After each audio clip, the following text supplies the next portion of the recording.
जब भी सुशांत को कोई प्रॉब्लम होती थी तो प्रियंका को बुलाते थे दिल्ली। जब सारी बात सुशांत को पता चली, बाद में जब वो फंस गया इनके चुंगल में, तब सुशांत ने माफी मांगी, लेकिन गाड़ी चला के गया, मुंबई से गाड़ी चला के गया। आप अंजना जी, आपने बहुत कम लोगों को देखा। हेलो गाइस, वेलकम टू चारापुना में आप सबका फिर से एक बार स्वागत है।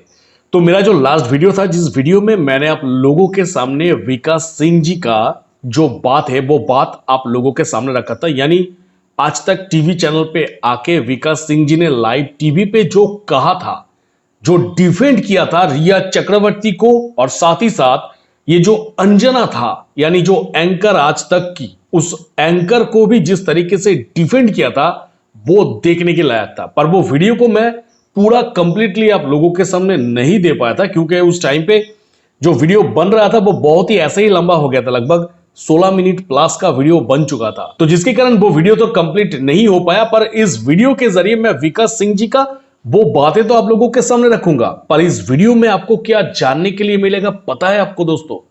आपको इस वीडियो के जरिए यह जानने के लिए मिलेगा कि अल्टीमेटली रिया चक्रवर्ती सुशांत सिंह राजपूत की जिंदगी में आने के बाद सबसे पहला जो स्टेप था वो स्टेप क्या लिया था। यानी उनको जो मिशन पे डाला गया था, उस मिशन पे आने के बाद वो सबसे पहले कौन सा स्टेप लिया था, जो कि एक कातिल के लिए जरूरी है। यानी किसी को अगर बर्बाद करना है तो ये स्टेप लेना सबसे जरूरी है, जो कि रिया चक्रवर्ती ने भी अपनाया था। तो चलिए इस वीडियो के जरिए एक बार देख लेते हैं वो इंटरव्यू की अगला जो पार्ट है वो पार्ट। तमाम बातों पर सर वो ये कह रही हैं कि 8 जून को मैं तभी गई जब मीतू दीदी वहां पर आ रही थी। इससे पहले भी वो कहती है कि परिवार ही उनको डिजर्ट कर रहा था। इस पर आप क्या पक्ष रखेंगे, क्योंकि इसका जवाब सामने आना परिवार के साइड से बहुत इंपॉर्टेंट है सर। देखिए अंजना जी, इतना खुश परिवार और इतना मिला जुला परिवार बहुत कम होता है, जहां भाई बहन सारे इतने प्यार से रहते हैं। बेसिकली ये जो पार्ट है, ये पार्ट मेरा उस वीडियो का लास्ट पार्ट है। तो इस क्वेश्चन से ही मैंने उस वीडियो को शुरू किया था कि आप लोगों को समझ में आए। उस प्यार को, उस बंधन को इन्होंने, एक बहुत पाक बंधन को इन्होंने तोड़ा, क्योंकि उनको मालूम था कि प्रियंका से वो सबसे ज्यादा उनका लगाव था। प्रियंका उनके अकाउंट्स में भी हस्तक्षेप करती थी, उनके बिजनेस में भी उनको मदद करती थी। जब भी सुशांत को कोई प्रॉब्लम होती थी तो प्रियंका को बुलाते थे दिल्ली से। और इत्तेफाक ये हुआ कि जब रिया सुशांत के जिंदगी में आई तो प्रियंका पहले से ही सुशांत के बुलावे पे मुंबई में साथ थी। मतलब प्रियंका खुद वकील है, उसके हस्बैंड भी वकील हैं, और जब जब वो जाते हैं सुशांत के पास तो अपना काम का हर्जा करके जाते हैं। कोई ऐसा नहीं कि वो बेकार बैठे हुए हैं। दोनों दिल्ली में बड़े सक्सेसफुल वकील हैं, वो अपना काम छोड़ छोड़ करके जाते हैं।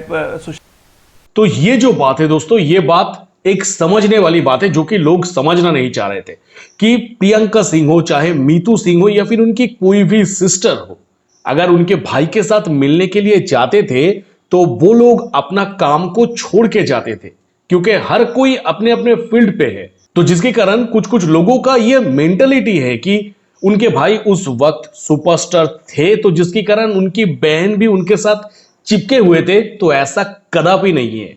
यानी जिन लोगों का ऐसा सोच था उस टाइम पे भी, और अभी भी कुछ लोगों का ऐसा सोच है कि शायद सुशांत सिंह राजपूत की सिस्टर्स इस वजह से ही भाई भाई करते थे, पर ऐसा कुछ भी नहीं था। अपने काम को छोड़ के वो लोग भाई को टाइम देने के लिए जाते थे। समझिए चीज को दोस्तों। और अगर अपनी शेड्यूल को छोड़ के, अपनी शेड्यूल को पोस्टपोन करके भाई के साथ मिलने जा रहे हैं, तो डेफिनेटली यार छोटा भाई है, इतने सारे दीदियों का एक ही भाई है, तो प्यार तो बनता है। तो कितना खुशहाल एक परिवार था, वो ही विकास सिंह जी इस जगह पे कहने की कोशिश कर रहा है कि इतनी बढ़िया, इतनी बॉन्डिंग वाला एक परिवार को कैसे चूर चूर कर दिया रिया चक्रवर्ती, वो आगे आप सुनेंगे। सुशांत को मदद करने, ये प्यार था इस परिवार में। इन्होंने सबसे पहले उस परिवार में उस प्यार को तोड़ा जिसका उनके बिजनेस में हस्तक्षेप था। उससे जब इतना भद्दे तरीके से एलिगेशन लगाया, और इत्तेफाक की बात कहें या इसको हम उस सुशांत का दुर्भाग्य कहें कि कुछ देर के लिए सुशांत ने इस बात को मान ली, जिसके वजह से इनकी डिफरेंसेस हुई, और ये डिफरेंस इनका जो है सक्सेसफुल थी। मतलब किस तरीके से रिया चक्रवर्ती की फुल फैमिली ने मिलकर सुशांत सिंह राजपूत की ब्रेन वॉश किया था कि जो कि अपना है, तो अपने को भी सुशांत सिंह राजपूत कुछ पल के लिए गलत सोच बैठी थी। रिया चक्रवर्ती ने कैसे ब्रेन वॉश करके सुशांत सिंह राजपूत को छोड़ा था, और मैं इसको ब्रेन वॉश नहीं कहूंगा, क्योंकि सुशांत सिंह राजपूत को कुछ ऐसे प्रेशर के अंदर डाला गया था जो कि अब ये पता नहीं है कि अल्टीमेटली ये बात अगर विकास सिंह जी कह रहे हैं कि सुशांत सिंह राजपूत के साथ उनके सिस्टर्स का कुछ अनबन हुआ था, तो वो तो डेफिनेटली सुशांत अपने दिल से नहीं किया था, उनसे करवाया गया था। पर फिर भी अगर ये ऐसा होता है तो इसके पीछे एक सबसे बड़ा षड्यंत्र जो था वो काम करना शुरू हो गया था। क्योंकि 4-5 महीने तक कोई बहनों से संपर्क नहीं रहा, क्योंकि बाकी बहनें भी बहुत दुखी हो गई कि भाई इतना ऐसा इल्जाम कैसे लगा दिया है उस बहन के लिए, जिस बहन के लिए एक दिन पहले उसने एक पोएट्री लिखी थी, इसी के सामने, रिया के सामने पोएट्री लिखी थी। और यही पोएट्री लिखना ही काल हो गया कि मुझे छोड़ के तू अगर तेरी बहन को इतना प्यार करेगी तो ना जाने तेरी पैसों का क्या होगा, ना जाने वो लोग तेरी पैसा हड़प लेगा तो मैं क्या खाऊंगा। मैं तो तेरी जिंदगी में आया ऐशो आराम के साथ रहने के लिए और तुझे बर्बाद करने के लिए। तो अगर तेरी बहनें आके अगर तुझे शील्ड की तरह प्रोटेक्ट करेंगे तो मैं तुझे कैसे अटैक करूंगा। तो जिसके कारण ही वो हर एक जगह पे, हर एक मूवमेंट पे वो कोशिश किया था कि कैसे फैमिली के साथ सुशांत सिंह राजपूत की डिस्टेंस को बढ़ाया जाए। जब सारी बात सुशांत को पता चली, बाद में जब वो फंस गया इनके चुंगल में, तब सुशांत ने माफी मांगी, इन्हीं बहनों से माफी मांगी। बाद में जब जब उसको प्रॉब्लम हुआ नवंबर में, तो सारी बहनें उसके पास आई, जनवरी में सारी बहनें आई। हमेशा बहनें उसको बुलाना चाहती थी। एक बार गया भी पंचकूला अपने बहन के पास, लेकिन गाड़ी चला के गया, मुंबई से गाड़ी चला के गया। आप अंजुना जी, आपने बहुत कम लोगों को देखा होगा कि मुंबई से दिल्ली गाड़ी चला करके कोई किसी से मिलने आए। वो गाड़ी चला के आया, ड्राइवर में और बहन साथ में बैठ के आया उस गाड़ी में। और गाड़ी आने के बाद 25 फोन कॉल करके रिया ने देखा कि कहीं ये बहनें इसको फिर से इसका मानसिक संतुलन। मतलब ये बात सुन के जब मैं इमेजिन कर रहा हूं कि सुशांत सिंह राजपूत गाड़ी ड्राइव करके मुंबई से दिल्ली जा रहे हैं अपनी खून की रिश्ते से मिलने के लिए, अपनी दीदियों से मिलने के लिए, तो इस जगह पे भी कोशिश किया जा रहा है कि कैसे इस रिश्ते को कट किया जाए। मतलब दिल में बस एक ही बात आ रहा है कि अगर किसी पिता माता को अगर संतान ना हो रहा है वो भी सही है, पर रिया जैसी संतान किसी पिता माता डिजर्व नहीं करते। लिटरली रिया जैसा ऐसा सांप कोई डिजर्व नहीं करता है। यानी कैसे कर सकते यार, अपनी खून की रिश्ते को कट करने के लिए, अपनी खून का जो रिश्ता है जो कि अपना दीदी है, तो उन लोगों के ऊपर शक करना, मतलब इमेजिन करके देखिए, लग रहा है कि थूक दे इसके मुंह में। ठीक ना कर दे, 25 कॉल कर करके उसको वापस बुला लिया वहां पे। तो मतलब आपने जो एक हंसते खेलते परिवार में जिस तरह का आपने एक वो डाला, क्या कहते हैं उसको, एक तनाव का एक वो बना दिया। पिता से बात करने से आपने उनको रोका। पिता ने जब कहा कि भाई अगर उनकी कोई स्थिति, कोई प्रॉब्लम है तो मेरे को बताओ, मैं बाप हूं, मैं जानना चाहता हूं। मैनेजर को बोला कि मेरा टिकट कटाओ, मैं आना चाहता हूं। लेकिन ना तो पिता को मैनेजर ने जवाब दिया, ना पिता को रिया ने जवाब दिया, ना पिता को रिया ने बात करने दिया।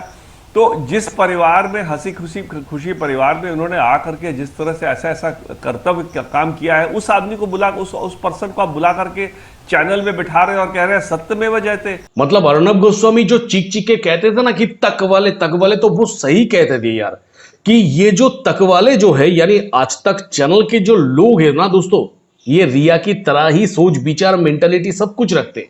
यानी इन लोगों को बस टीआरपी चाहिए, और पता नहीं कि अगर थोड़ा बहुत पैसा खिला दिया जाए इन लोगों को तो ये लोग मतलब कुछ भी करने के लिए रेडी है, कुछ भी।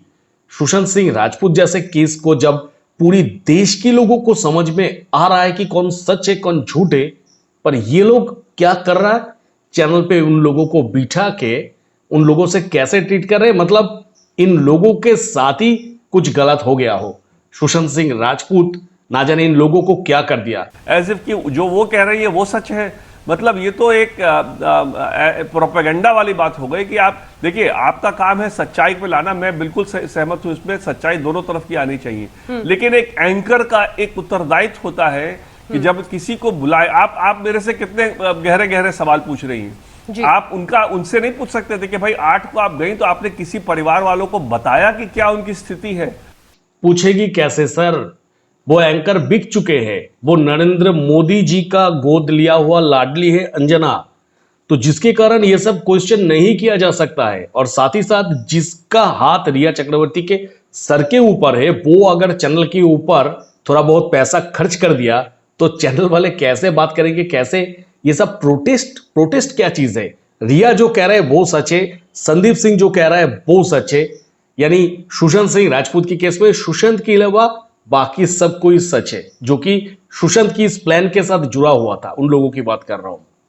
मतलब विकास सिंह जी भी एक बात कह दिया कि क्यों काउंटर नहीं किया। काउंटर तो उन लोगों को किया जाएगा जो लोग सुशांत सिंह राजपूत के लिए जस्टिस मांग रहे हैं, उन लोगों को काउंटर करेगा ये लोग। पर जो लोग मिला हुआ है वो लोग दूध का धुला हुआ लोग है, ये आज तक चैनल के सामने। और आपने फाइल उनका दिया किसी को कि भाई ये मेडिकल रिकॉर्ड है, इतने डॉक्टरों को मैं दिखा चुकी हूं, उनका ये दवाई पड़ता है। आपने पूछा उनसे सवाल? ये आपने नहीं पूछा। आपने पूछा कि जब सितंबर में पहली बार पता चला कि उनकी मानसिक स्थिति बहुत खराब है तो आपने परिवार को बताया कि उनकी मानसिक स्थिति खराब है? आपने नहीं पूछा। तो आप जिस तरह का सॉफ्ट इंटरव्यू लेते हैं, हम भी जानते हैं अंजना जी, हम भी बहुत दिन से, बहुत सालों से, 20 साल से आज मीडिया से मैं भी इंटरैक्ट कर रहा हूं। जहां आप चाहते हैं किसी को हेल्प करना, उसके लिए वैसे वैसे सवाल बनाते हैं जिसमें कि उसको सहानुभूति मिले पब्लिक से। और कहीं ना कहीं इस परसेप्शन बैटल में जिसका क्रेडिबिलिटी बिल्कुल जीरो हो चुका है, उस क्रेडिबिलिटी को कुछ बोलने वाली कुछ मुंह उनका है ही नहीं। यानी मुंह के तरफ देखिए बार बार इनका, अंजना का, कि मुंह का हालत कैसा हो गया है, कैसे धो सकते हैं एक वकील आके। यानी कहते हैं ना कि हमारी बंगाली में एक कहावत है कि खाल केटे कुमिर निये आशा, तो ये बंगाली में कहता है यानी आप कैनल, खुद ही कैनल काट के उसके अंदर से आप मगरमच्छ को लेके आए हैं। और जो कि फिलहाल यही हाल हुआ है अंजना जी की। यानी अंजना जी को यही लगा था कि शायद विकास सिंह जी आएंगे, दो एक बाइट देंगे, उस बाइट को लेके हम लोग टीआरपी में काम पे लगा देंगे, टीआरपी बढ़ा लेंगे। पर उनको पता नहीं था कि विकास सिंह जी आके उनको ऐसे धोके निकल जाएगा कि उनका कोई मुंह ही नहीं बचेगा कुछ कहने के लिए। आप देखिए मुंह के तरफ कि कैसा फेस हो गया है इनका। कभी आपने देखा अंजना जी को लाइव टीवी में, कभी ऐसे हालत में मानो कि भीगी बिल्ली की तरह बैठा हुआ है। रिस्टोर करने की कोशिश करें सर, तो ये दुखद बात है। ये एक्चुअली मीडिया ट्रायल है, क्योंकि ये आप एक गलत पिक्चर दिखाने की कोशिश कर रहे हैं जो पिक्चर है नहीं सामने। ठीक है, आपकी बातों को भी हम सामने रख रहे हैं दर्शकों के सामने, और सिर्फ इसलिए सर क्योंकि हम ये मानते हैं कि दोनों पक्ष सामने आना चाहिए था। कई बार कई लोगों को कुछ सवाल हल्के लगते हैं, कुछ कड़े लगते हैं, और इस पर अपना सबका अपना अपना परसेप्शन होता है। उसमें अगर हम ना जाकर तथ्यों पर जाएं, क्योंकि केस इंपॉर्टेंट है, और जैसा मैंने पहले भी कहा सर, इंसाफ का प्रिंसिपल है कि दोनों पक्ष आना चाहिए। क्या इंटरव्यू के पैरामीटर्स हैं और वो है, उस पर हम उलझेंगे तो बात हमारी उलझ कर रह जाएगी। एक आखिरी सवाल सर आपसे, मतलब ये लड़की इतनी जिद्दी है कि जो गलत अगर हुआ है तो वो गलत को मानेगी नहीं, वो गलत को डिफेंड करने की कोशिश कर रहा है। यानी अगर मैं उस टॉपिक के ऊपर जाऊंगा कि इंटरव्यू में क्या सही है, मतलब कहने की कोशिश यही कर रहे हैं कि आप कौन होते हैं मुझे सिखाने वाले कि कैसे इंटरव्यू लिया जाते हैं ना जाते। इसकी कहने की मतलब यही है और कुछ नहीं। मतलब कितनी जिद्दी औरत है ये, एक बार देख लीजिए। क्योंकि आप परिवार के लिए, बहनों के लिए, एक 74 साल के पिता के लिए इंसाफ की लड़ाई लड़ रहे हैं। अगर 3 या 4 लाइनों में आपको सबसे मजबूत काउंटर देना हो, जो वो इस पूरे 1.5 घंटे के इंटरव्यू में कह रही हैं, तो कौन से वो सबसे बड़ी बातें हैं जिसमें सीए के अपॉइंटमेंट से लेकर कई ऐसी चीजें थी जो रिया कंट्रोल कर रही थी, जिसके सबूत हैं, व्हाट्सएप मैसेजेस हैं ड्रग्स के, जिस पर उन्होंने टाल दिया कि कोर्ट में बात होगी। विकास जी, देखिए, अगर मेरे को 3 बातें कहनी हो तो सबसे पहली बात होगी कि इंटरव्यू का टाइमिंग बड़ा स्ट्रेटेजिक है। इंटरव्यू का टाइमिंग कब आता है? इंटरव्यू का टाइमिंग तब आता है जबकि मीडिया में ये बात आ गई है कि व्हाट्सएप चैट में वो उनको, सुशांत को ड्रग्स देती थी, और वो भी उनके बिना स्वेच्छा के और बिना उनके जानकारी के, मतलब उनको उनसे छुपा करके देती थी उनके माइंड को कंट्रोल करने के लिए। तो उनको लगा कि अब इसका जवाब मेरे को देना चाहिए, ये बोल के कि उनकी मानसिक स्थिति खराब थी और एक तरह से सुशांत के बॉडी में जहर डाल रही थी के माध्यम से। मतलब धीरे धीरे रिया चक्रवर्ती उस ड्रग के माध्यम से स्लो पॉइजनिंग शुरू कर दी थी। बस यही है बात। ये, और ये जो बात है, ये बात कभी कोई पूछेगा नहीं। कोई भी चैनल पे, अर्नब गोस्वामी के चैनल को मैं छोड़ के कोई भी चैनल को उठा लीजिए आप, कोई भी चैनल पे, चाहे वो एबीपी हो या फिर जी न्यूज हो, कोई भी रिया चक्रवर्ती को डायरेक्टली नहीं कहा था, नहीं पूछा था कि क्यों अपने सुशांत सिंह राजपूत को स्लो पॉइजन। अगर ये क्वेश्चन उनको लाइव टीवी में पूछा जाता तब आप देखते कि रिया चक्रवर्ती की हालत कैसा हो जाता इस आंसर को देने के लिए। पर लाइव टीवी में जो क्वेश्चन कहना चाहिए वो कभी भी किया ही नहीं किसी ने।